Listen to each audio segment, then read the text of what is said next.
Good morning class 7। आज हम अपना नया चैप्टर पढ़ने जा रहे हैं सिविक्स में, जो चैप्टर का नाम है a shirt in the market. Market में एक शर्ट, ठीक है। तो ये कहानी एक शर्ट की है जिसे हम आज पढ़ेंगे। तो चलिए स्टार्ट करते हैं। और आज का पहला टॉपिक है हमारा अ कॉटन फार्मर इन करनौल। ठीक है, करनौल एक जगह का नाम है। उससे पहले हम ये बताते हैं आज की पीढ़ी हमारी 23 है और कल पीढ़ी रॉन्ग हो गई थी, तो कल पीढ़ी नंबर 22 थी, 21 एंड 22 थी। 21 में हमने डिस्कस किया था मार्केट एवरीवेयर एंड 22 में हमने डिस्कस किया था अपना रिटन वर्क। तो आज की पीढ़ी हमारी क्या है, 23। चलिए स्टार्ट करते हैं। अ cotton farmer in Kurnool. Kurnool एक जगह का नाम है। वहाँ जो कॉटन है उगाने वाला एक फार्मर है, उसकी कहानी पढ़ेंगे। Swapna a small farmer in Kurnool.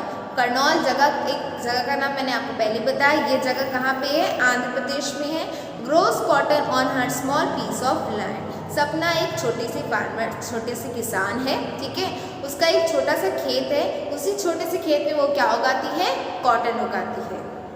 The balls of the cotton plant are ripe and some have already burst. So Sapna is busy picking cotton.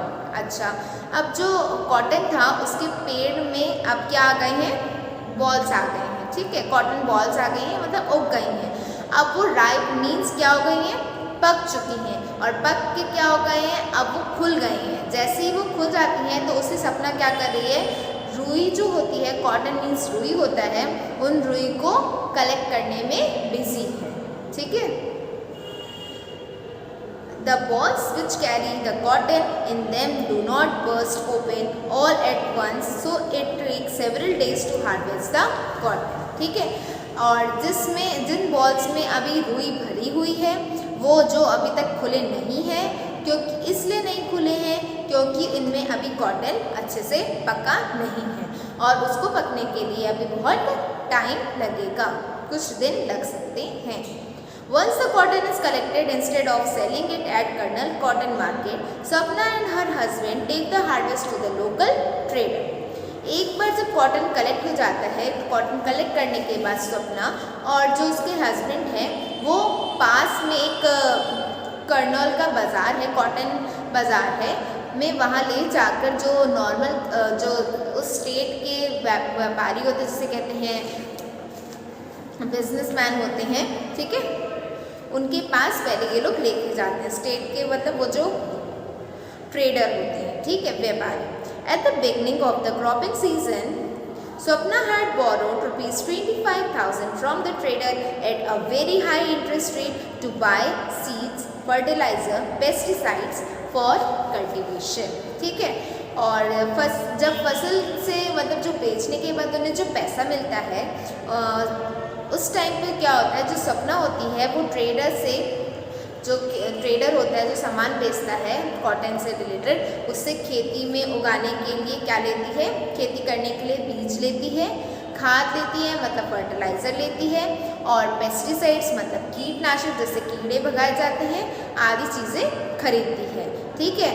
और किस पर खरीदती है, 2500 के इंटरेस्ट रेट पे खरीदती है, ठीक है। उसको मतलब जितना पैसा बेचने पे मिलता है कॉटन, उसके बाद इंटरेस्ट रेट पे वो चीज़ें खरीदती है। At that time the local trader made Swapna agree to another condition. He made her promise to sell all the cotton to him.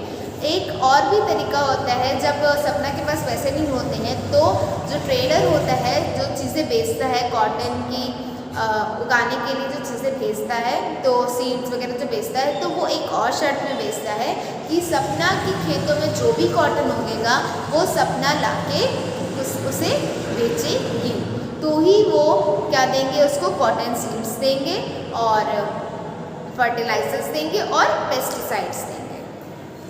Cultivation of cotton requires high level of input such as fertilizers and pesticides, and the farmers have to incur heavy expenses on account of these.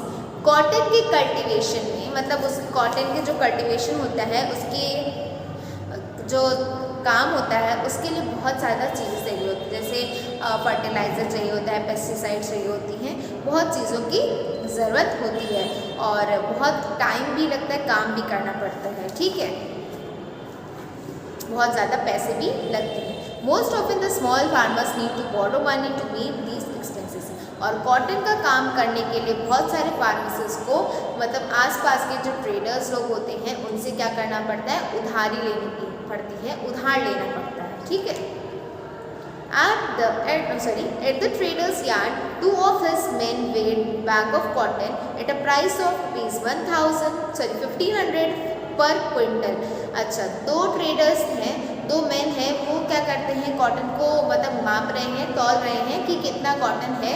तो एक जो bag होता है, cotton bag है, वो पूरा कितना निकला है, 1500 पर क्विंटल, मतलब 1 क्विंटल का कितना मिलेगा, 1500।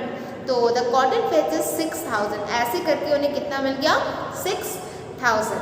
The trader deducted 3000 for repayment of loan and interest and page सपना 3000। ऐसे करके सपना को कितने मिले थे, 6000 मिले थे। क्यों, क्योंकि 1 क्विंटल का कितना पड़ रहा था, 1500 मिल रहा था, तो सपना का ज़्यादा क्वांटिटी था तो उसको कितना मिला है, 6000 मिला है। 6000 में जो 3000 था वो जो ट्रेडर था उसने अपना लोन का जितना पैसा था, इंटरेस्ट था, वो रख लिया और जितना 3000 बचा था वो किसको दे दिया, सपना को दे दिया। सपना के पास अब कितने रुपीज़ है, तो वो है 3000। और ट्रेडर कौन है, कॉटन इज सेलिंग चीप। और ट्रेडर को जो सपना है ने कॉटन क्या सस्ते में बेचा। There is a lot of cotton in the market, market में भी बहुत कॉटन बिकता है क्योंकि वो पूरी जो बाजार थी वो कॉटन की ही थी। सपना, आई have toiled so hard for 4 months to grow this cotton. You can see how fine and clean the cotton is this time. I had hoped to get much better price. सपना ने cotton जो बेच रहा था, trader था, उसने cotton जो trader से कहा कि मैंने इसको उगाने के लिए बहुत मेहनत की है और बहुत इंतज़ार किया है, तो और मेरा जो कॉटन है वो बहुत ही साफ है और अच्छा है, तो इसके लिए मुझे ज़्यादा पे करना चाहिए आपको, ठीक है।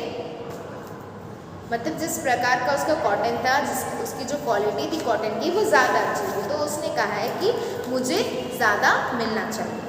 ट्रेडर, अम्मा I am giving you a good price. Trader ने कहा कि मैंने आपको सही दाम दिए हैं। Other traders are not even paying this much. और जो दूसरे ट्रेडर्स, दूसरे व्यापारी हैं, वो आपको इतना भी नहीं देंगे। You can check at the Kurnool market if you do not believe. आप और भी मार्केट में, कर्नल मार्केट में और भी जगह चेक कर सकते हैं अगर आपको मुझ पर विश्वास नहीं है। सपना, डोंट बी एंग्री, गुस्सा मत हो।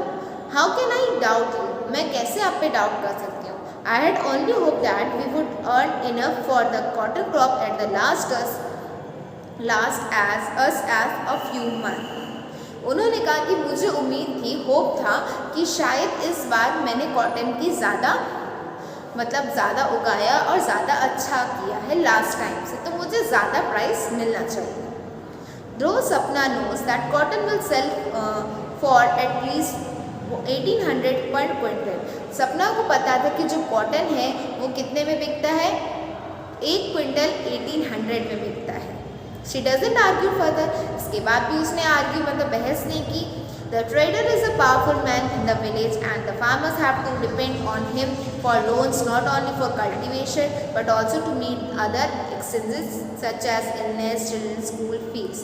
सपना को पता था कि जो व्यापारी था, ट्रेडर था, वो बहुत ही पावरफुल मैन है इस विलेज का, इस गांव का, ठीक है। बहुत सारे फार्मर्स इसके ऊपर डिपेंड भी होते हैं, ना ही सिर्फ क्रॉप्स मतलब बीज खरीदने के लिए और पेस्टिसाइड्स खरीदने के लिए, बल्कि ये दूसरे फार्मर्स को लोन भी देता है जब उन्हें उनके पर्सनल एक्सपेंसेस, अपने पर्सनल खर्चे होते हैं या उनके बच्चे बीमार होते हैं या बच्चों की स्कूल की फीस देनी होती है, तो इसके लिए भी वो उन्हें उधारी देता है। Also there are times in the year when there is no work and no income for the farmers, so borrowing money is the only mean for survival. कभी कभी होता है कि किसी ईयर में कोई काम नहीं होता है, कोई इनकम नहीं होती फार्मर्स के पास में, तो वो इनसे आके पैसे बोरो कर लेते हैं। तो यही वजह थी कि सपना ने उस ट्रेडर से आर्ग्यूमेंट नहीं किया था। Sapna earning from cotton cultivation is barely more than what she might have earned as a wage labor. सपना जो मतलब एक बार में कॉटन अर्न करने में ही इतना कमा लेती है जितना वो डेली काम करके नहीं कमा सकती है। तो ये थी सपना की स्टोरी कि कैसे सपना कॉटन उगाती थी और किसी मार्केट में जाके बेचती थी। अब हमें पढ़ना है the cotton market, the cloth market of Erode. अब इरोड की क्लॉथ मार्केट के बारे में पढ़ना है जो कहाँ पे है, तमिलनाडु। तो इस मार्केट के बारे में हम नेक्स्ट क्लास में पढ़ेंगे। आज के लिए इतना ही रखते हैं। कॉटन की शुरुआत हुई, कॉटन कपड़े की शुरुआत, कॉटन मार्केट की शुरुआत हो गई है। ठीक है, नेक्स्ट क्लास में हम आगे का टॉपिक पढ़ेंगे। सो आज की क्लास इतना ही। Thank you and have a